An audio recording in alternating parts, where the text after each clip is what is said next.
মসজিদ, এর নাম কি? মসজিদ।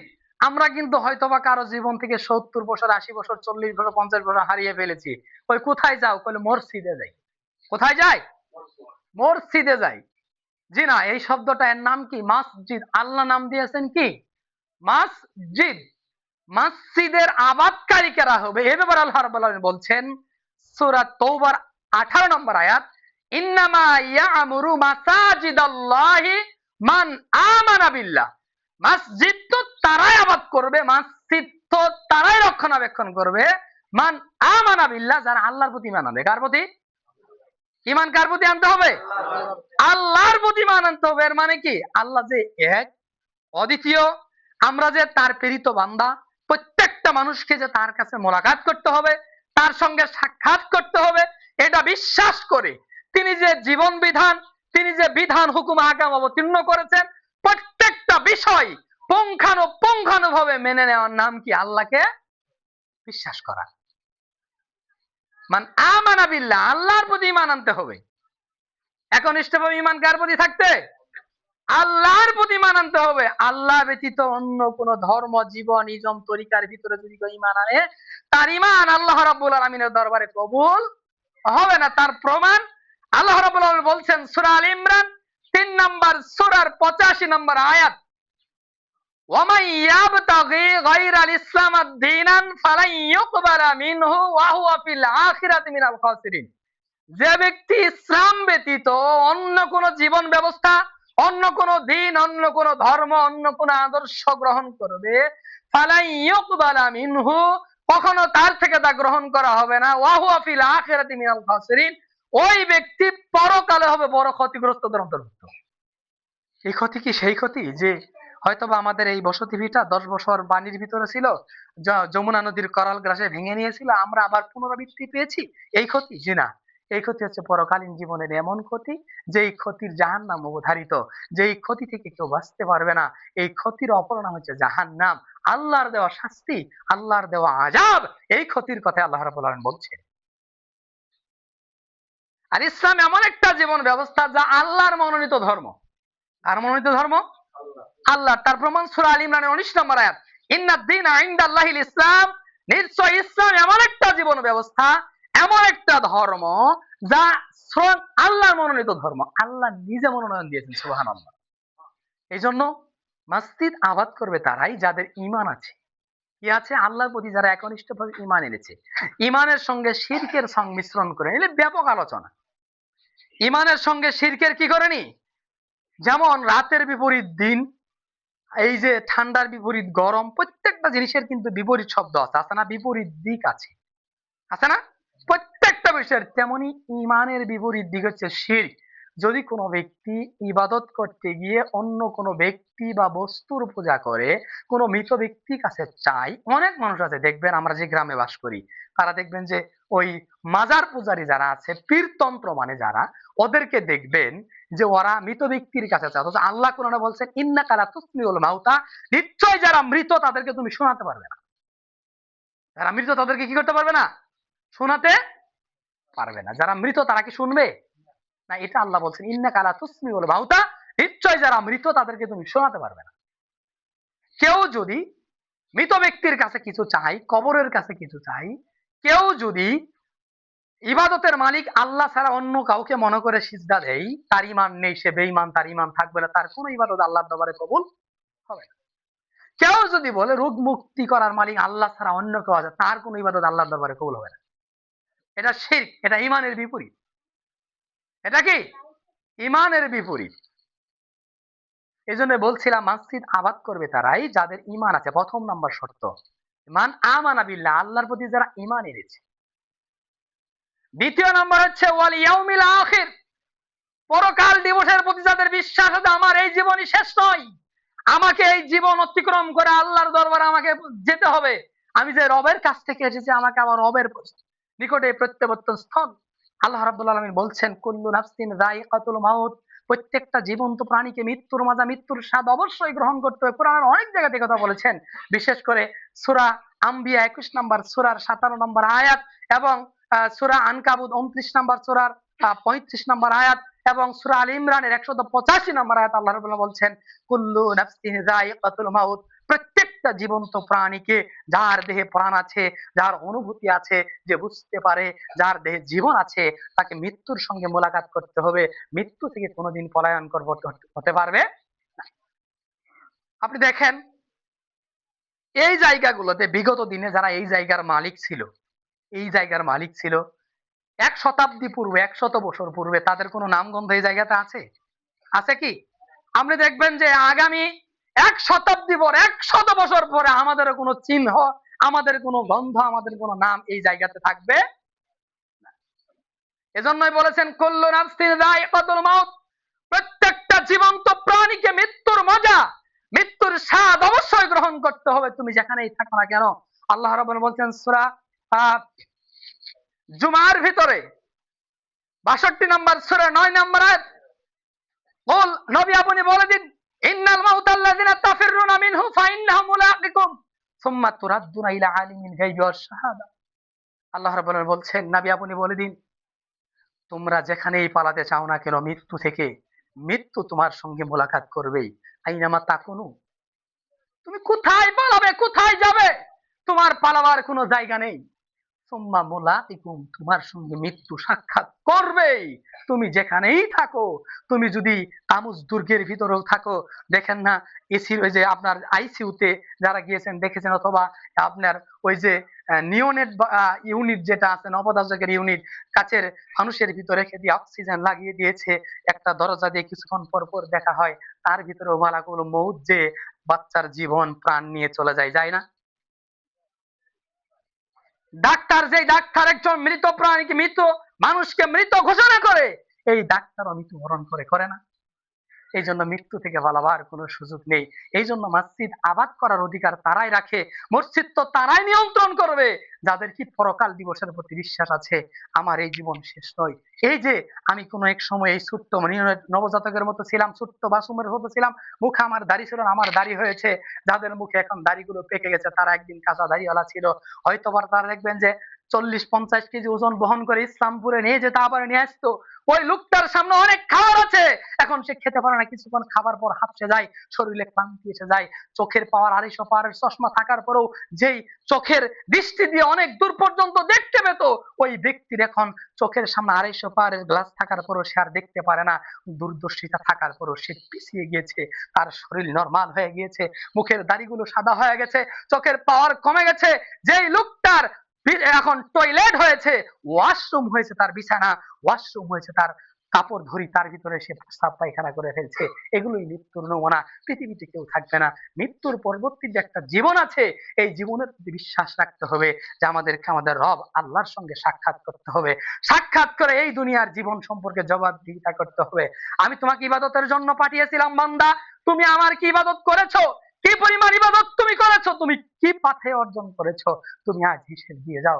তুমি হিসেব দিয়ে তুমি দুনিয়ার জীবনে চলে যাও। প্রত্যেকটা ব্যক্তি, আমি সেই দিন বলবো ফায়াকুলা রাব্বি, সূরা মুনাফিকুন 63 নম্বর সূরা 10 নম্বর আয়াত, আল্লাহ রাব্বুল আলামিন বলছেন সেদিন আমরা বলবো যে ফায়াকুলা রাব্বি, হে আমাদের রব, লাউলা আখরাতানি ইলা আজালিন করিব, যদি আপনি আমাকে কিছুদিনের জন্য অবকাশ দিতেন, তাহলে তুমি কি করতে? ফাসাদদাকা, আমি দান করতাম। তারপরে কি করতো? ওয়াকুম মিনাস সলিহিন, আমি যত ভালো মানুষ আছে তাদের সঙ্গে চলতাম, ভালো অবস্থান আমি দিতাম।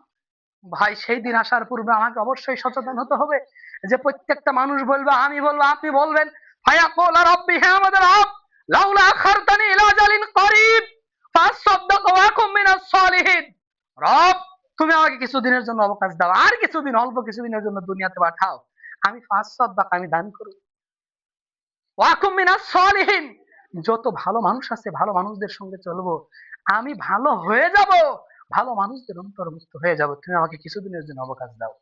কিন্তু না না, তাকে অবকাশ দেওয়া হবে না। মানুষের মৃত্যু একবারই আসে, দ্বিতীয়বার তাকে মৃত্যু দেওয়া হবে না। ওই দিন আসার পূর্বে আল্লাহর নবী মুহাম্মদ সাল্লাল্লাহু আলাইহি ওয়াসাল্লাম তিনি উদাহরণ দিতে গিয়ে বললেন, সহিহ বুখারীর হাদিস, সমুদ্রের উদাহরণ দিয়ে বললেন, সমুদ্রের ভিতর যদি একটা আঙ্গুল চুবিয়ে দেওয়া হয়, কত কত মন পানি উঠবে একটা আঙ্গুলে? এক ফোঁটা। এটার নাম দুনিয়া। আর দুনিয়া, সমুদ্রের ভিতরে যত পানি আছে এগুলো আখেরাত, এটা পরকালের জীবন। কোনো হিসাব আছে? সমুদ্রের পানির কোনো হিসাব আছে? এই আঙ্গুলের উদাহরণ দিয়ে বললেন, একটা আঙ্গুলে যে এক ফোঁটা পানি উঠেছে এটার নাম হচ্ছে আখেরা দুনিয়া, এটাই হচ্ছে দুনিয়া। আর যত পানি এই সমুদ্রের ভিতরে আছে এটা বলে সব হচ্ছে আখেরাত। আখেরাতের জিন্দিগি অনন্তকালের জিন্দিগি, যে এই জিন্দিগির কোনো শেষ নাই। যেই দিন প্রত্যেকটা মানুষের যখন মৃত্যু এসে যাবে, যখন মালাকুল মাউত, আরেকটা ভুল আমাদের আছে, আমরা ফেরেশতা নামে বিকৃতি ঘটাই। আমরা কি বলি যে আজরাইল, কি বলি আজরাইল। আসমানের নিচে জমিনের উপরে এই শব্দ বলতে কোরআন হাদিসে কোনো ভাষা নেই। এর নাম হচ্ছে মালাকুল মাউত, মৃত্যুবাহী ফেরেশতা। এর নাম কি? মালাকুল মাউত, মৃত্যুবাহী ফেরেশতা। মালাক মানে হচ্ছে ফেরেশতা, আর মাউত মানে মৃত্যু। যেই ফেরেশতা মানুষের জান কবজ করে এর নাম মালাকুল মাউত, এর নাম আজরাইল নয়। সমস্ত মানুষের রূহ যখন কবজ করা শেষ হবে তখন মালাকুল মাউতকে বলা হবে তুমি তোমার জানকে কবজ করো। মালাকুল মাউত তার জান কবজ করার পর আল্লাহ রাব্বুল আলামিন জান্নাতবাসীদেরকে জান্নাতে দিয়ে দিবেন, জাহান্নামবাসীদেরকে জাহান্নামে দিয়ে দিবেন। দিয়ে দেওয়ার পর তিনি জান্নাত এবং জাহান্নামের মাঝে একটা প্রাণী আনবেন। সেই দিন সেই প্রাণী হচ্ছে মৃত্যু। সেই দিন মরণেরও মরণ হয়ে যাবে। সম্মানিত ভাই, সম্মানিত উপস্থিতি, তাই আমরা এই দুনিয়ার জন্য, এই দুনিয়ার সামান্য মুখ্য ভালোবাসায় আমরা দেখেন কত অন্যায় অপকর্ম, একজন আরেকজনের সঙ্গে মারামারি, বিতর্ক, আল্লাহর ইবাদতকে ছেড়ে দিয়ে আমরা দুনিয়াকে বেশি প্রাধান্য দিয়েছি। অথচ দুনিয়া থাকার জায়গা নয়। জীবন এমন একটা বিষয়, মৃত্যু যার বিপরীত আছে। মৃত্যু আল্লাহ এর জন্যই পাঠিয়েছিলেন। সূরা আল্লাহ রাব্বুল আলামিন বলছেন কুরআনুল কারীমে, সূরা মুলকের ভিতরে ৬৭ নম্বর সূরার ২য় নম্বর আয়াত, আল্লাযী খালাকাল মাউতা ওয়াল হায়াতা লিয়াবলুয়াকুম আইয়ুকুম আহসানু আমালা। আল্লাহ রাব্বুল আলামিন বললেন, আল্লাযী, যিনি, খালাকা, সৃষ্টি করেছেন, মাউতা, মৃত্যু, ওয়াল হায়াতা, জীবন। কিসের জন্য তিনি আগে মৃত্যু বললেন? মৃত্যু এই জন্যই বললেন যে মৃত্যুর পরবর্তী তোমাদের দুনিয়ার জীবনই শেষ নয়। তিনি হায়াতের আগে মৌতের কথা বললেন, তার কারণ হচ্ছে তুমি দুনিয়ার জীবনে যাচ্ছ, তোমাকে কিন্তু মৃত্যুর কথা স্মরণ করিয়ে দেয়া হলো। তোমার দুনিয়ার জীবন অতিক্রম করার পর তোমার সামনে দুনিয়ার জীবনের পরিসমাপ্তি আছে। আল্লাযী, যিনি, খলাকাল মাউতা, সৃষ্টি করেছেন মৌত, মৃত্যু, ওয়াল হায়াতা, জীবন, লিয়াবলুয়াকুম, তোমাদের পরীক্ষা করার জন্য, লিয়াবলুয়াকুম, তোমাদের পরীক্ষা করার জন্য, তোমাদের তোমাদের পরীক্ষার হলে পাঠিয়ে দেওয়া হয়েছে। পরীক্ষা করার জন্য পরীক্ষার খাতা দেওয়া হয়েছে। কারো জীবনের খাতা ৩০ বছর লম্বা, কারো জীবনের খাতা ৪০ বছর লম্বা, কারো জীবনের খাতা ১০ বছর লম্বা, কারো জীবনের খাতা একবারে সংকীর্ণ। জন্ম নেওয়ার সাথে সাথে মৃত্যু বরণ করে। কেউ বা তার জীবনের খাতা খোলার আগেই খাতাটা বন্ধ হয়ে যায়। সে জন্ম নেওয়ার আগেই, ভূমিষ্ঠ হওয়ার আগেই তারা তাকে মৃত ঘোষণা করে। এই জন্যই আল্লাহ বললেন, আল্লাযী খালাকাল মাউতা ওয়াল হায়াতা লিয়াবলুয়াকুম আইয়ুকুম আহসানু আমালা। তিনি সৃষ্টি করেছেন মৃত্যু এবং জীবন। কিসের জন্য? তোমাদের পরীক্ষা করার জন্য। আইয়ুকুম আহসানু আমালা, তোমাদের ভিতর কোন নারী, কোন পুরুষ, কোন ব্যক্তি উত্তম আমল করে, ভালো কাজ সম্পাদন করে। আল্লাহ এগুলো দেখার জন্য মূলত মরণ সৃষ্টি করেছেন। সম্মানিত উপস্থিতি, সম্মানিত দিনী ভাই, খুতবা চলাকালীন সময়ে যদি কোনো ব্যক্তি কথা বলে তার সালাত হবে না। খুতবা চলাকালীন সময়ে যদি কোনো ব্যক্তি কথা বলে তার সালাত হবে না। তার দলিল সহিহুল বুখারী তাওহীদ পাবলিকেশন বাংলা 934 নম্বর হাদিস। আবু হুরায়রা থেকে বর্ণিত, রাসূল সাল্লাল্লাহু আলাইহি সাল্লাম বলছেন, আল্লাহর নবী একদিন খুতবা দিচ্ছেন, ইয়াখতুবু আলান নাসি ইয়াউমাল জুমআ, জুমার দিন তিনি মানুষের সামনে খুতবা দিচ্ছেন। এমত অবস্থায় একজন ব্যক্তি কথা বলছে আর তার পাশের ব্যক্তি বলছে যে তুমি চুপ থাকো, ওয়ানসিট, তুমি চুপ থাকো, আল্লাহ নাল্লাহ ফাকাদ লাগাওতা। সে ব্যক্তি একটা অনর্থক কাজ করেছে। কেউ যদি কথা বলে তাকে এই অথরিটি নেই, তাকে থামিয়ে দিবে, তুমি কথা বন্ধ করো। আল্লাহর নবী বলছেন, কথা কেউ যদি জুমার দিন খুতবা চলাকালীন সময়ে কথা বলে তার সালাত হবে হবে না। শুধু তাই না, আরেকটি আয়াত বলছে আপনাকে, আমি দেখেন সূরা আরাফ 204 নম্বর 7 নম্বর সূরার 204 নম্বর আয়াত, আল্লাযিনা ইয়াসতামিউনাল কাওলা ফায়াত্তাবিউনা। এটা হচ্ছে যে যারা আল্লাহর কথাকে শুনে এবং একটা ব্যতিক্রম হচ্ছে যে সেটা হচ্ছে যে ওয়াইযা কুরিয়াল কুরআন ফাসতামিউ লাহু ওয়ানসিতু লাআল্লাকুম তুরহামুন। যখন তোমাদের সামনে কোরআন পাঠ করা হয়, কি পাঠ করা হয়, তখন তোমরা চুপ থাকিও এবং মনোযোগের সহিত শ্রবণ করিও। কেন? লাআল্লাকুম তুরহামুন, যাতে তোমাদের উপর আল্লাহর রহমত বর্ষিত হয়। কি হয়? আল্লাহর দয়া অবতীর্ণ হয়, আল্লাহর রহমত বর্ষিত হয়। তাহলে কাদের উপর বর্ষিত হবে? যারা কোরআনুল কারিমের তেলাওয়াত শোনার সময়, কোরআনুল কারিমের আলোচনা শোনার সময় যারা চুপ থাকবে, কি করবে? চুপ থাকবে। রহমতের পরিবর্তে তার নাম কি বিপরীত শব্দ? গজব। রহমতের পরিবর্তে কি? আযাব, গজব। এই জন্য কোরআন সুন্নাহ নয়, শুধু জুমার খুতবা নয়, কোন কোরআন সুন্নাহর মাহফিল বৈঠক যেখানেই হোক, একজন ব্যক্তির অথরিটি নেই, সে নিজের মন গড়া কথা বলবে। অথচ জুমার দিন খুতবা চলছে, আপনি যদি প্রয়োজন হয় আপনি বাইরে গিয়ে কথা বলেন, ভিতরে খুতবা চলাকালীন সময়ে কথা বলার কোনো অথরিটি নেই। আল্লাহর নবী বলেছেন, কথা আমার নয়। কে বলেছেন? আল্লাহর নবী বলেছেন। তাহলে দ্বিতীয় নম্বর শর্ত হচ্ছে মসজিদ আবাদ করবে তারা যাদের পরকাল দিবসের প্রতি বিশ্বাস আছে। এই দুনিয়ার জীবন শেষ নয়, পরকালীন জিন্দেগিতে এই দুনিয়ার জীবনকে অতিক্রম করে আল্লাহর দরবারে দাঁড়িয়ে আমাকে অবশ্যই দুনিয়ার জীবন সম্পর্কে জবাবদিহিতা করতে হবে। এই বিশ্বাস যারা করে, দ্বিতীয় নম্বর স্টেপ মসজিদ আবাদকারী তারা। প্রথম নম্বর কি? মান আমানা বিল্লাহ, যারা আল্লাহর প্রতি ঈমান আনবে। দুই, যারা পরকাল দিবসের প্রতি, ওয়াল ইয়াউমিল আখির, পরকাল দিবসের প্রতি বিশ্বাস রাখবে। তিন, আকামাস সালাতা, কি করবে? যারা সালাত কায়েম করবে। বেনামাজি মানুষের জন্য মসজিদ প্রয়োজন আছে কি? কথা বলেন, আমার সঙ্গে কথার কথোপকথন উত্তর দিতে হবে। যারা সালাত আদায় করে না তাদের জন্য মসজিদের প্রয়োজন আছে?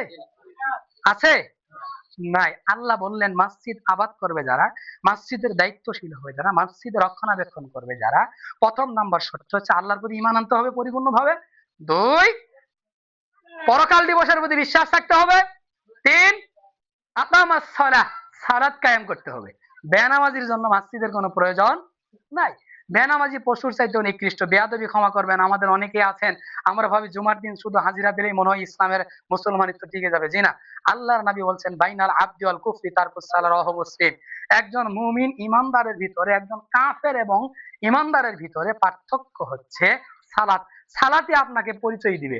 আপনি মনে করেন আমরা জন্মসূত্রে যখন একজন বাচ্চা 18 বছরের পূর্বে তার জন্ম নিবন্ধন করা হয়, কেন? সে দেশে তার পৈতৃক সূত্রে, পিতামাতার সূত্রে সে জন্ম নিবন্ধন দিয়ে জন্মসূত্রে নাগরিক। সে কি? জন্মসূত্রে নাগরিক। এরপর যখন তার বয়স 18 হয়ে যায় তখন তাকে ন্যাশনাল আইডি দেওয়া হয়, মানে জাতীয় পরিচয়পত্র। সেই পরিচয় অনুযায়ী সে নিজে তার নিজের পরিচয়ে নাগরিক। তেমনি একজন বান্দা এবং বান্দি আল্লাহর একনিষ্ঠ বান্দা এবং কাফেরের মাঝে আইডেন্টিফাই করবে। সালাত যার জীবনে সালাত নেই, ও কাফের, ওর কোনো জানাজা নেই, ওকে বিনা জানাজাতে মারি দিতে হবে। এর নাম হচ্ছে বেনামাজির বিধান। কথা মনে বোঝাতে পারেনি আপনাদেরকে? তাহলে মসজিদ আবাদ করবে কারা? তৃতীয় নম্বর শর্ত হচ্ছে আকামাস সালাহ, যারা সালাত কায়েম করে। সালাত নামাজীদের জন্য এই মসজিদ। কিয়ামতের ময়দানে আল্লাহ রাব্বুল আলামিন, সহিহ বুখারী মুসলিমের হাদিস, আল্লাহর নবী বলেন, আন আবি হুরায়রা রাদিয়াল্লাহু তাআলা আনহু, আবু হুরায়রা থেকে বর্ণিত, আল্লাহর নবী সাল্লাল্লাহু আলাইহি ওয়াসাল্লাম বলেছেন, ইন্না আউওয়ালা মা ইউহাসাবু বিহিল আবদু ইয়াউমাল কিয়ামাতিস সালাহ। কিয়ামতের দিন আল্লাহ রাব্বুল আলামিন একজন বান্দা এবং একজন বান্দী, একজন নারী পুরুষ, একজন ব্যক্তিত্ব থেকে সর্বপ্রথম সবার আগে যেই আমলের হিসাব দিবেন, যে ইবাদতের হিসাব নিবেন, সেই ইবাদত আর কোন ইবাদত নেই, সেই ইবাদতের নাম হচ্ছে সালাত। ফাইন সালুহাত সালুহা লাহু সাইরু আমালি, যার সালাতের হিসাব ঠিক হয়ে যাবে, যার সালাতের ব্যাপারে সে সঠিক অ্যান্সার পেয়ে যাবে, সালাতের মধ্যে পাস করবে, ওই ব্যক্তির পরবর্তী ধাপগুলো সহজ হয়ে যাবে। ওয়াইন ফাসাদাত ফাসাদা লাহু সাইরু আমালি, আর যার সালাতের ব্যাপারে হিসাব আইব্রতব্র হয়ে যাবে। সালাত আবার কি? সালাত বলতে তো বুঝতাম যে কোনো দাওয়াতে বা বিবাহের দিনে আমরা এই যে শশা, গাজর, বিভিন্ন কাঁচামরিচ, পেঁয়াজ একত্রিত করলে তাকে আমরা সালাদ দিতাম। সালাত আবার কি? হা হা লা আদ্রি, আমি তো কিছুই জানি না। সম্মানিত ভাই, তার জন্য পরকালের পরবর্তী ঘাটিগুলো আরো জটিল এবং কঠিন হয়ে যাবে। এই জন্য সবার আগে সর্বপ্রথম আপনার কাছ থেকে মৃত্যুর সাথে সাথে আল্লাহ রাব্বুল আলামিন যে ইবাদতের হিসাব নেবেন, সেই ইবাদত অন্য কোনো ইবাদত নয়, সেই ইবাদতের নাম হচ্ছে কি? সালাত। আল্লাহ শর্ত আরোপ করে দিলেন, মসজিদ যারা আবাদ করবে, মসজিদ যারা পরিচালনা করবে, মসজিদের রক্ষণাবেক্ষণশীল যারা হবে, তাদের তৃতীয় নম্বর কোয়ালিফিকেশন হচ্ছে, যোগ্যতা হচ্ছে আকামাস সালাহ, তাদেরকে সালাত কায়েম করে দিতে হবে। সালাত কায়েমকারী হতে হবে। আর সালাত ইবাদতের জগতে এমন একটি ইবাদত, আব্দুল্লাহ ইবনে আমর বিন শুআইব আন আবিহি আন জাদ্দিহি ক্বাল ক্বালা রাসূলুল্লাহ সাল্লাল্লাহু আলাইহি ওয়াসাল্লাম, আব্দুল্লাহ বিন আমর থেকে বর্ণিত, তিনি তার পিতা তার দাদা থেকে বর্ণনা করেন, আল্লাহর নবী বলেন, যে কি বলেন, যে তুমি মুরু আওলাদুকুম বিসসালাত, তুমি তোমার সন্তানদেরকে, কথা বলিয়েন না প্লিজ, আমি আপনাকে অনেক বুঝাতে পারিনি। আপনি যদি আমাকে বাচ্চা মানুষ মনে করেন ভুল হবে। আমি এই জায়গাতে এরকম ভাবে খুতবা দেই আজ থেকে 12 বছর যাব। আমি আপনার পরিচয় দেবো, হয়তো বা সকলে আমাকে এভাবে চিনেন না, আমি আমাদের চরে আসিও না। অবশ্যই আমি আপনাদের বাইরে নয়, আমি এই রায়েরপাড়া চরের একজন সন্তান। আমি শেষে আপনাদের পরিচয় দেবো, মেহেরবানি করে খুতবা চলাকালীন সহজে আমি কথা বলে আমি আমার কথার প্ল্যাটফর্ম হারিয়ে ফেলব। বলছিলাম যে সালাত ইবাদতের জগতে এমন একটি ইবাদত, আল্লাহর নবী বলেন মুরু আওলাদুকুম বিসসালাহ, তুমি তোমার সন্তানদেরকে সালাতের আদেশ দাও। কিসের আদেশ দাও? সালাতের আদেশ দাও। ওয়াহুম আবনা সাবআ সিনিন, যখন তোমার আদরের সন্তান ছোট্ট সোনামণির বয়স কত হয়? 7 বছর হয়, তাকে তুমি সালাতের আদেশ দাও। ওয়াদ্রিবহুম আলাইহা, তুমি তাকে মারো যখন তার বয়স হয়। অহম আবনা আশারা সিনিন, 10 বছর বয়স হয়, যদি সে সালাত আদায় করতে অস্বীকৃতি জানাই, সালাত পড়তে না চায়, তখন তুমি তাকে মারো 10 বছর বয়স হলে। অফাররাকু বাইনাহুম ফিল মাদাজি, 10 বছর বয়সে আর এক বিছানায় রেখো না, তাদের বিছানাকে আলাদা করে দাও। এর নাম ইসলাম।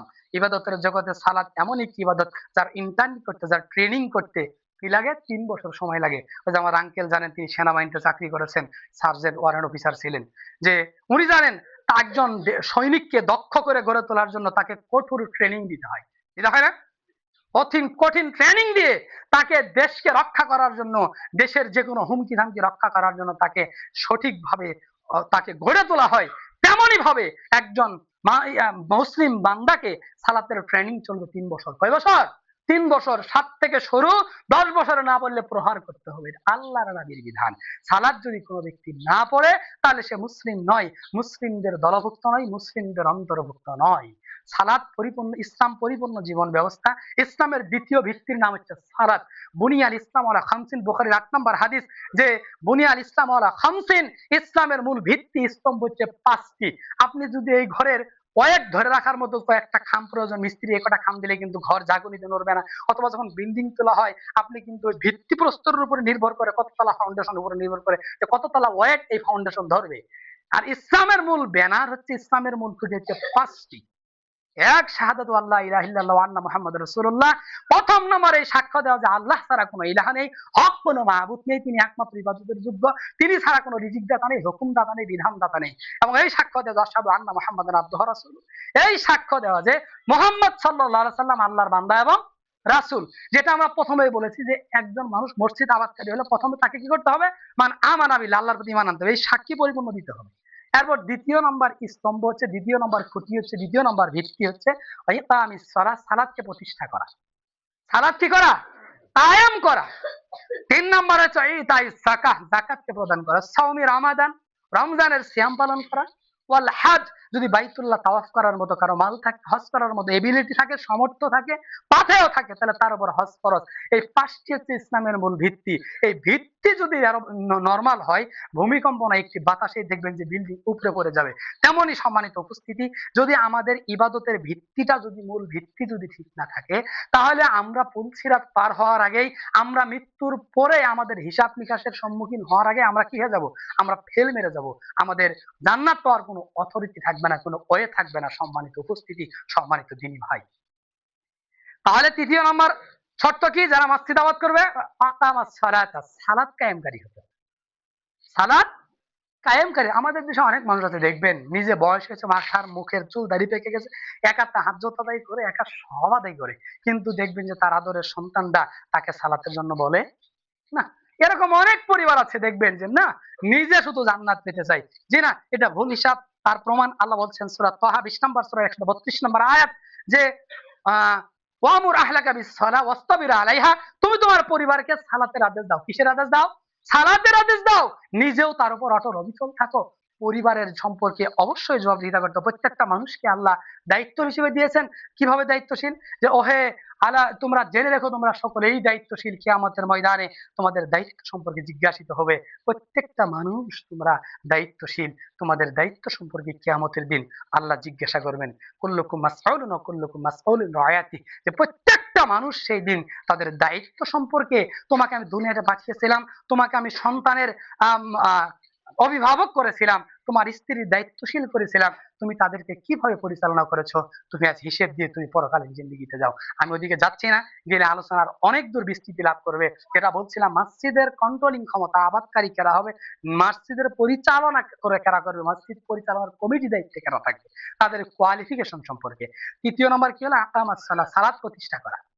চতুর্থ নম্বর হচ্ছে কি করতে হবে, জাকাত প্রদান করতে হবে। আজ যদি আমাদের দেখে অর্থনৈতিক অবস্থায় জাকাতের ফান্ড থাকতো, ইসলামী রাষ্ট্র যদি হতো, তাহলে আমাদের দেশের দরিদ্রতার হার কমে যেত। আপনি দেখেন না, 10 কেজি চাউলের জন্য রোদে থাকতে থাকতে সারাদিন সিয়ামের ভিতরে ক্লান্ত হয়ে অনেক মানুষ অসুস্থ হয়ে যায়। ইতিহাস আছে না, জাকাতের সারি নিতে গিয়ে লাইনে দাঁড়িয়ে থেকে অনেক মানুষের মৃত্যু হতে হয়। এটার নাম জাকাত নয়। জাকাতের একটা জন্মদিন থাকতে হবে, যে জন্মদিন মানুষের পালা, যদিও এটি বিদআত, ইসলামের নির্দিষ্ট বিষয়।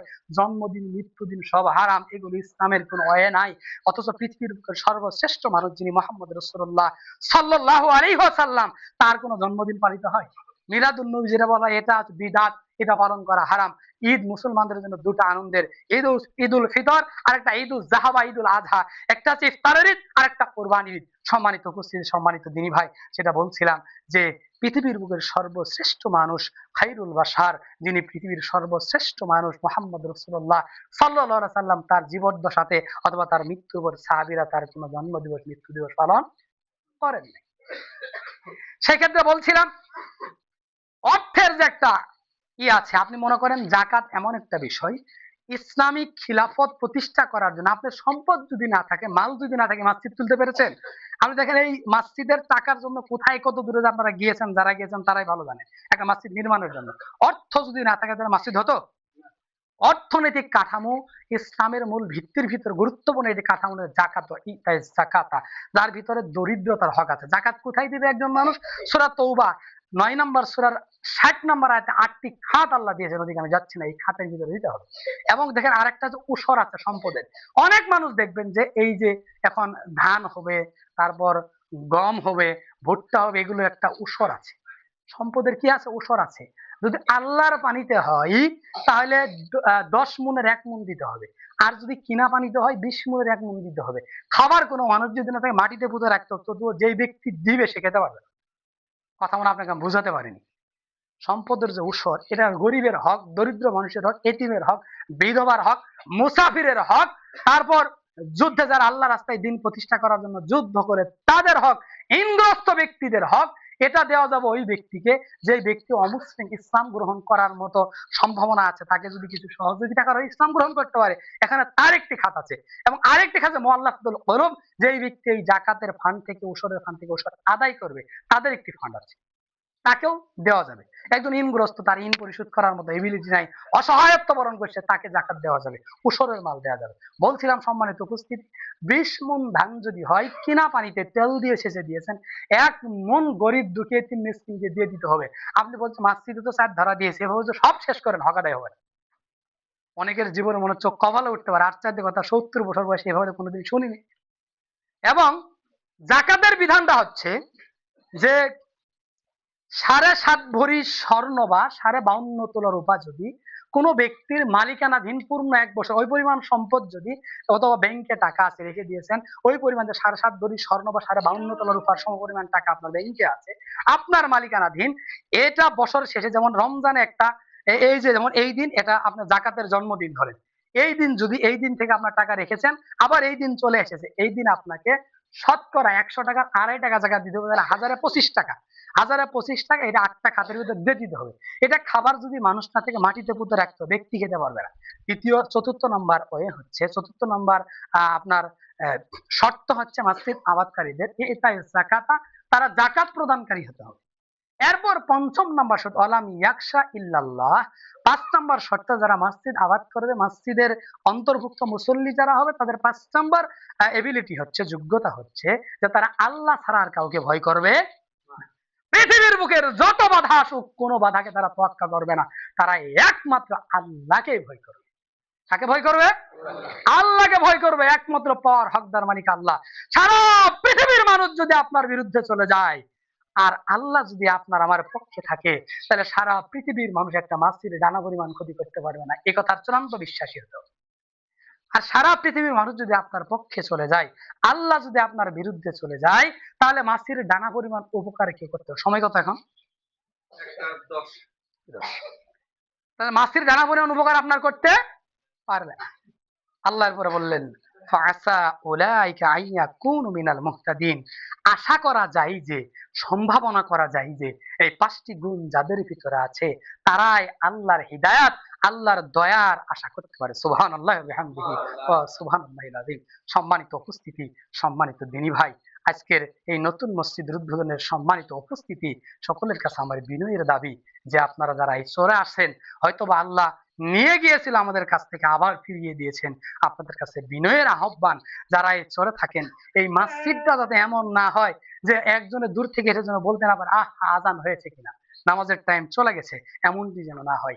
নিজ উদ্যোগে এসে আজান দিবেন, নিজ উদ্যোগে এসে নামাজ পড়ে মসজিদকে আবাদ করবেন, খালি ঘরের মতো যেন পড়ে না থাকে। যেহেতু এটা একটা ইবাদতখানা, যদি এই আপনাদের মতো মানুষ থাকার পরেও যদি এই মসজিদে সঠিক সময়ে আজান না হয়, সঠিক সময়ে সালাতের জামাত অনুষ্ঠিত না হয়, তাহলে এর জবাব কিন্তু কিয়ামতের দিনে আপনাদেরই কাঁধে চাপবে। হয়তোবা আমি আজকে এসেছি 2, 4, 6 মাস আসবো কিনা তার কোনো গ্যারান্টি নাই, কিন্তু আপনারা যারা উপস্থিত আছেন তাদের কাছে কিন্তু এই দায়িত্ব রক্ষা করার দায়িত্বভার আল্লাহ আপনাদেরকে দিয়েছেন। সম্মানিত উপস্থিতি, আপনারা এই দায়িত্ব পালন করবেন। শুধু তাই না, আপনাদের জন্য আল্লাহর নবীর পক্ষ থেকে একটা বাণী, আল্লাহ নবী বলেছেন যে মান বানা লিল্লাহি তাআলা বানাল্লাহু লাহু বাইতান ফিল জান্নাহ, যেই ব্যক্তি আল্লাহর ঘর মসজিদ নির্মাণ করে, কি করবে? মসজিদ নির্মাণ করবে, আল্লাহ রাব্বুল আলামিন ওই ব্যক্তির জন্য জান্নাতে একটি ঘর নির্মাণ করবে। হতে পারে মসজিদ নির্মাণের ক্ষেত্রে কেউ 10টা টাকা দিয়ে সহযোগিতা করেছেন, আপনার 10 টাকা আছে, আপনি 10 টাকা দিয়েছেন, কারো 20 টাকা আছে, 20 টাকা দিয়েছেন, কারো 5,000-এর দেওয়ার সামর্থ্য আছে, 5,000 দিয়েছেন। সম্মানিত উপস্থিতি, কেউ 20,000, 30,000, 40,000, যার যার সামর্থ্য আছে দিয়েছেন। কিন্তু আল্লাহর নবীর এই কথা, সারা পৃথিবী যদি এক পাল্লায় তোলেন, এই কথার ওজন সারা পৃথিবীর ওজন হালকা হয়ে যাবে কথার ওজনের তুলনায়।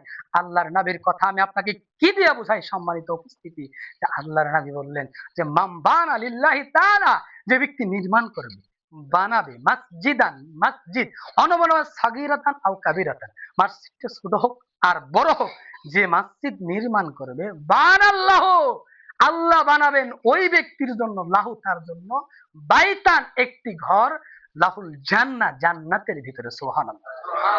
আপনি কি চান না এই দুনিয়ার একটা মসজিদে সহযোগিতা করার কারণে যদি আপনার জন্য আল্লাহ জান্নাতে একটি ঘর বানায়? এর চাইতে বড় আর কিছু আছে কি? জান্নাতের ব্যাপারে আমি আপনাকে কি দিয়ে বোঝাই? আল্লাহ রাব্বুল আলামিন, আল্লাহর নবী বলেছেন, এই পৃথিবীর বুকে, এই পৃথিবী থেকে দুনিয়ার সর্বশেষ যেই ব্যক্তিটা জান্নাতে যাবেন, যে ওই ব্যক্তির পর আর জান্নাতে কেউ যাবে না, তাকে আল্লাহ রাব্বুল আলামিন এই দুনিয়ার সমান 10টা দুনিয়ার রাজত্ব দান করবেন। সুবহানাল্লাহ ওয়া বিহামদিহি, সুবহানাল্লাহ, সুবহানাল্লাহ জোরে সুরে বলবেন। অথচ আমরা তো ফজিলতের পাগল, তাই না? আপনি দেখবেন ইবনে মাজার 280 এবং জামায়াত তিরমিজির 3254 নম্বর হাদিস, আল্লাহর নবী আবু মুসা আশআরী থেকে বর্ণিত, আল্লাহর নবী বলেন আত্মহুরু শাত্রুল ঈমান, পবিত্রতা হচ্ছে ঈমানের অর্ধেক। আলহামদুলিল্লাহ তামলাউল মিজান, যদি কোনো ব্যক্তি আল্লাহর প্রশংসায় আলহামদুলিল্লাহ পড়ে, তাহলে মিজানের পাল্লাকে, মিজান বুঝেন তো নাকি কারো নাম মিজান বলে আমরা সেটা বুঝি? জি না, মিজান শব্দ হচ্ছে পরিমাপক যন্ত্র। আমরা বাঙালি মানুষ, আরবিতে যদি কেউ গালি দেয় মনে করি যে কোরআন হাদিস পড়তেছে, তাই না? আর যদি একটা আরবিতে একটা কবিতাও লেখা দিই, আমরা কি করি? অনুভূতি, আগ্রহ দিকে সেটা আমরা উঠিয়ে রাখি, তাই না? এটা ভালোবাসা, আলহামদুলিল্লাহ ভালো। মিজান শব্দ হচ্ছে পরিমাপক যন্ত্র, যেটা দিয়ে আল্লাহ রাব্বুল আলামিন একজন বান্দা এবং বান্দি, পৃথিবীর শুরু থেকে শেষ পর্যন্ত যত মানুষ পৃথিবীতে এসেছে, প্রত্যেকটা মানুষের আমলকে ওজন করবেন, পরিমাপক যন্ত্র। তামলাউল মিজান, কেউ যদি আল্লাহর প্রশংসায় আলহামদুলিল্লাহ পড়ে, তাহলে মিজানের পাল্লাকে আল্লাহ সওয়াব দিয়ে ভর্তি করে দিবেন। শুধু তাই নয়, সুবহানাল্লাহি ওয়াল হামদুলিল্লাহ, যদি কোনো ব্যক্তি সুবহানাল্লাহ এবং আলহামদুলিল্লাহ পড়ে, আল্লাহর নবী বলেন তামলাউ আও তামলাআনে মা বাইনাস সামাওয়াতি ওয়াল আরদ, কেউ যদি সুবহানাল্লাহ এবং আলহামদুলিল্লাহ একত্রে পড়ে, আল্লাহর নবী বলেন তামলাউ আও তামলাআনে মা বাইনাস সামাওয়াতি ওয়াল আরদ, আসমান এবং জমিনের যে ফাঁকা জায়গা আছে, এই ফাঁকা জায়গাকে আল্লাহ সওয়াব দিয়ে ভর্তি করে দিবেন। কথাটা কি ওজন একবারে কম কি? সম্মানিত উপস্থিতি, আমি আপনাকে কি দিয়ে বোঝাই? ফাঁকা জায়গা পূর্ণ করে দিবেন। কি? একবার যদি কেউ সুবহানাল্লাহ এবং আলহামদুলিল্লাহ পড়ে, এরপরে বলে আসসালাতু নূর। আপনি দেখেন তো কবরে যারা আছে, কবরে কোনো লাইট দেওয়া হয়? আমাদের আলোকিত করার জন্য আল্লাহ দিনের বেলা সূর্য দিয়েছেন, রাত্রিবেলা চন্দ্র দিয়ে, তারকা দিয়ে। আল্লাহ বলছেন আমি তোমাদেরকে তারকা দিয়েছি রাত্রির বেলা পথ নির্ধারণ করার জন্য। দেখবেন যারা নদীতে নৌকা চালা, তারপর লাইট অফ করেন, রাত্রিবেলা তারকা দেখে তারা তাদের গন্তব্যস্থল ঠিকানা খুঁজে। এটা আল্লাহ কোরআনে বলেছেন।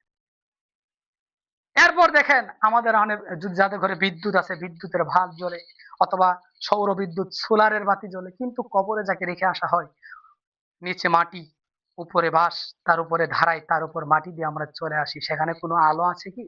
লাইটের ব্যবস্থা আছে কি? কিন্তু আল্লাহর নবী বললেন যদি কোনো ব্যক্তি সালাতের হেফাজত করে, সালাত আদায় করে, তাহলে ওই ব্যক্তির জন্য সালাতুন নূর, এই সালাতটা হবে ওই ব্যক্তির জন্য কবরের জগতে আলো। সুবহানাল্লাহ। তাইরা যদি সালাত না আদায় করে তার কোনো আলো আছে? এটা আল্লাহর নবী বলেছেন। হাদিস নাম্বার গুলো আমি দিয়ে দিয়েছি যে আসসালাতুন নূর, সালাত হচ্ছে কবরের জন্য আলো। সাদাকাতু বুরহান। এই চরের ভিতরে যত পাওয়ারফুল লেদার হোক একজন মানুষ, অথচ তার কোনো জমি নেই, সে যদি বলে এই জমি আমার, তাকে কেউ মেনে নিবে? জমিনের দলিল দেন। আপনি পৈতৃক সম্পত্তি হিসেবে মালিক, নাকি আপনি কিনা সম্পত্তি? কিনা যদি হয় দলিল দেন কোন সূত্রে ক্রয় করেছে। আর যদি আপনি মিরাজ পেয়ে থাকেন, তাহলে আপনার বাবাকে, আপনার দাদাকে এর শেষ 62 আরো আর যা আছে সব আপনি দেন, তাহলে আপনি মালিক হবেন। আপনাকে একটা কথা বোঝাচ্ছি, আল্লাহর নামে সাদাকাতু বুরহান। যদি কোনো ব্যক্তি আল্লাহ রাস্তায় দান করে, মসজিদ নির্মাণ করে, দরিদ্র এতিমকে পোশাক কিনে দেয়, খাদ্যের ব্যবস্থা করে, মসজিদে একটা বাতি কিনে দেয়, মসজিদে একটা ইট দান করে, আর সাদাকাতু বুরহান, এই দানটা হবে ওই ব্যক্তির জন্য পরকালে দলিল। সুবহানাল্লাহ। কিসের দলিল? জান্নাতের দলিল। যে বলবে, যখন একজন মানুষকে জাহান্নামে নিয়ে যাবে, দান তার মাথায় দাঁড়াবে, এই যে থামেন থামেন, আল্লাহ, এই যে ওই ব্যক্তি মসজিদ নির্মাণের জন্য চরের ভিতরে 5,000 টাকা দান করেছিল, এই যে দেখেন দলিল, এই যে দলিল। সে তার মাথার সামনে যে দেখাবে, এই যে দলিল। সম্মানিত উপস্থিতি, সম্মানিত দিনী ভাই, দীর্ঘ হাদিস, হয়তোবা সালাতের সময় হয়ে গেছে, আমি আর আলোচনা দীর্ঘায়িত করছি না। যারা এই মসজিদের পিছনে, আপনারা সকলেই থাকবেন, কেউ যাবেন না। যেহেতু মসজিদ হয়েছে এখানে, আপনারা যে যাই পারেন অবশ্যই কিছু সহযোগিতা করবেন। খুতবার পরে, সালাতের পরে আপনাদের কাছে একটা আহ্বান থাকবে আমার পক্ষ থেকে। সম্মানিত উপস্থিতি, সম্মানিত দিনী ভাই, আপনারা আমাদের সকলের পরিচিত ব্যক্তিত্ব। আপনাদের যাদের অবদানে, যাদের অক্লান্ত পরিশ্রমে এই মসজিদ এই জায়গাতে, প্রত্যন্তর অঞ্চলে, এই চরের ভিতরে, রায়ের পাড়ার ভিতরে মসজিদটি প্রতিষ্ঠিত হয়েছে, আল্লাহ তুমি তাদের জীবনের গুনাহ ক্ষমা করো। যাদের সম্পত্তিতে এই মসজিদটি নির্মাণ হয়েছে, যাদের অর্থনৈতিক সহযোগিতায়, যাদের পরামর্শের মাধ্যমে, শারীরিক পরিশ্রম বা মানসিক চিন্তা চেতনার মাধ্যমে যে মসজিদটি নির্মাণ হয়েছে, আল্লাহ তুমি তাদের জীবনের গুনাহ ক্ষমা করে দাও, তাদের জীবনের চলার পথকে সহজ করে দাও, অভাবকে দূরীভূত করে দাও। আল্লাহ, যাদের রেখে যাওয়া প্রত্যেক সম্পত্তি পৃথিবীর বুক থেকে তারা বিদায় নিয়ে চলে গেছে, কবরের যাত্রী তারা, তাদেরকে জান্নাতের মেহমান হিসেবে কবুল করো। আল্লাহ, এই মসজিদই যেন তাদের জন্য জান্নাতের পাথেয় হয়। আমরা দরিদ্র মানুষ, আমরা পারি না দান করতে, পারি না ইবাদত করতে সঠিক টাইমে সঠিক সময়ে। রব, তোমার কাছে এই দাবি এবং দোয়া, তুমি আমাদের সকলের জীবনের গুনাহ ক্ষমা করো। আল্লাহ, মসজিদকে যারা উদ্বোধনের দিনে এসে সুন্দরভাবে একত্রিত হয়ে উদ্বোধনের কাজে সহযোগিতা করেছে, সালাত আদায়ের উদ্দেশ্যে এসেছে, সকলকে তুমি মসজিদ যতদিন থাকবে সদকা জারিয়ার পথ তুমি উন্মোচন করে দাও। আল্লাহ, তুমি আমাদের সকলের গুনাহকে ক্ষমা করো। আজকের খুতবা কবুল করো, আজকের সালাত কবুল করো। সম্মানিত উপস্থিতি, অতীব দুঃখ লাগে, আমার দাদার নাম মরহুম আব্দুল গফুর দোকানদার। এই যে আমার বাবা এখানে বসা, এখানে আমার দাদার কবর আছে, এখানে অনেক মানুষের কবর আছে, এখানে যারা বসে আছেন সরকার বংশের কবর, তারপরে এই যে আমাদের চাচা আঙ্কেল বসে আছেন, ওনার বাবা দাদার কবর, অনেক কবর এই জায়গাতে আছে। অথবা তারা, তাদের রেখে যাওয়া প্রত্যেক সম্পত্তি থেকে আমরা খাচ্ছি, তারা পৃথিবীর বুক থেকে বিদায় নিয়ে চলে গেছে, আমরা তাদের উত্তরাধিকারী। আল্লাহ, তোমার কাছে আজকের মসজিদের মেম্বার থেকে আহ্বান, তুমি আমাদের উত্তরাধিকারীদেরকে ক্ষমা করে দাও। আল্লাহ, যারা এই জায়গাগুলোতে, এই জায়গার মালিক ছিল, যারা এই জায়গাতে ছিল, আমাদের উত্তরাধিকারী যারা ছিল, আল্লাহ তুমি তাদের কবরের শাস্তিকে মাফ করো, তাদেরকে জান্নাতের মেহমান হিসেবে তুমি কবুল করো, আমাদের দোয়া তুমি কবুল করো। আল্লাহ, কিছুদিন আগে আমার দাদি অন্ধকার কবরে চলে গেল, আমার ফুপু চলে গেল, আমার দাদাকে আমি দেখিনি, আমার আব্বাদেরকে, আমার আব্বা আমার জেঠুদেরকে ছোটতে তারা চলে গেছে, মোর হাতের গোফর দোকানদার, তাদের কবরের শাস্তি তুমি মাফ করো। আল্লাহ, নাম না জানা অনেক মুরব্বী যারা এই জায়গাতে, যাদের দাপট ছিল, যাদের বসতিটা ছিল, আল্লাহ, যমুনার করাল গ্রাস, এক একজন এক এক জায়গাতে আমরা মানুষের চিপাই চাপাই বিভিন্ন জায়গাতে আমরা বসবাস করছি। আল্লাহ, আল্লাহ তুমি সেই আমাদের মুরব্বীদের জীবনের গুনাহ ক্ষমা করে দাও। মুরব্বীদেরকে আযাবের ফেরেশতা থেকে রক্ষা করো। মুরব্বীদেরকে সাদকা জারিয়ার পথ হিসেবে কবুল করো। কোনদিন কি আমার দাদা কল্পনা করেছিল যে আমার বংশ থেকে, আমার ছেলের ওরজ্জাত থেকে আমার নাতি জন্ম নিবে, জন্ম নিয়ে আবার জন্মভূমি এলাকাতে দাঁড়িয়ে মসজিদের মিম্বরে আমার জন্য দোয়া করবে? এটা কেউ কখনো ভাবেনি। সম্মানিত ভাই, সম্মানিত উপস্থিতি, তাই সকলেই আমরা দোয়া করি, আল্লাহ যাদের আব্বা আম্মা দাদা দাদি অন্ধকার কবর আছে, তুমি তাদের কবর রাজা পাপ করো। আল্লাহ তুমি আমাদের যাদেরকে জীবিত রেখেছো ইসলামের পরিচিত রেখে ইমান নিয়ে কবরে যাওয়ার তৌফিক দান করো। আল্লাহ তুমি আমাদের জীবনের গুনাহ ক্ষমা করো। আমাদের সামান্য পাথে দিয়ে প্রতিষ্ঠিত করা মসজিদকে তুমি কবুল করো। আল্লাহ এখনো যারা আমরা জীবিত আছি তাদেরকে পাঁচ ওয়াক্ত সালাত সঠিক টাইমে আদায় করার তৌফিক দান করো। আল্লাহ আমাদের হিংসা বিভেদ ভুলে গিয়ে আমরা এক একজন এক এক জায়গাতে চলে গেছিলাম, আবার এই জায়গাতে বসতি করেছি। ভ্রাতৃত্বের বন্ধন করে দাও, হিংসা অহংকার দূরীভূত করে দিয়ে সকলকে কাঁধে কাঁধ রেখে হাতে হাত রেখে আমাদেরকে সঠিকভাবে চলার তৌফিক দান করো। কার কখন মরণ রেজাই কেউ জানে না। এই যে কিছুদিন আগে একবার এসে আমাদের শামসুল ঠিকাদার ভাইকে দেখে গেলাম, কিন্তু আবার যাওয়ার কয়েকদিন পরে লাশ হয়ে কবরে চলে গেছে। তার কবর রাজা তুমি মাফ করো। আল্লাহ তুমি আমাদেরকে হেফাজত করো। আজকের আলোচনা এখানেই পরিসমাপ্তি ঘটাচ্ছি। সকলে আমার জন্য দোয়া করবেন। আমি শাহাদাত বারিক শামীম, আমি বর্তমানে ব্রহ্মোত্তর কাজীপাড়া জামে মসজিদের নিয়মিত খুতবা রাখি 15-2 বছর যাবত। এর আগে যদিও খুতবা দিয়েছি বিভিন্ন জায়গাতে, নিয়মিত দেইনি, কিন্তু নিয়মিত খুতবা দেয় আমার আব্বা এবং আপনাদের ভালোবাসায় আহ্বানে আজকের উদ্বোধনী খুতবায় আমি এখানে উপস্থিত হয়েছি। আমার জন্য দোয়া করবেন, আল্লাহ যেন কোরআন এবং সুন্নাহর জ্ঞান অর্জন করে আমাকে দাইয়ান ইলাল্লাহ যতদিন বেঁচে আছি মানুষদেরকে সঠিক পথের দিকে আহ্বান করার তৌফিক দান করেন, এবং সকলের কাছে দোয়া চেয়ে সকলের জন্য দোয়া করে আল্লাহ সকলকে সুস্থ রাখুক। সকলকে এই চোরের ভিতরে যারা এসেছেন আর্থিক কিছু সহযোগিতার জন্য সম্পত্তি থেকে আবাদ মোসম করে আল্লাহ তাদের সকলকে উত্তম ভাবে তাদের ঋণগ্রস্ততা থেকে ঋণ মুক্ত করুক, তাদেরকে সকলকে স্বাবলম্বী করে দেন। আমিন। ওয়া আখিরি দাওয়ানা আনিল হামদুলিল্লাহি রাব্বিল আলামিন।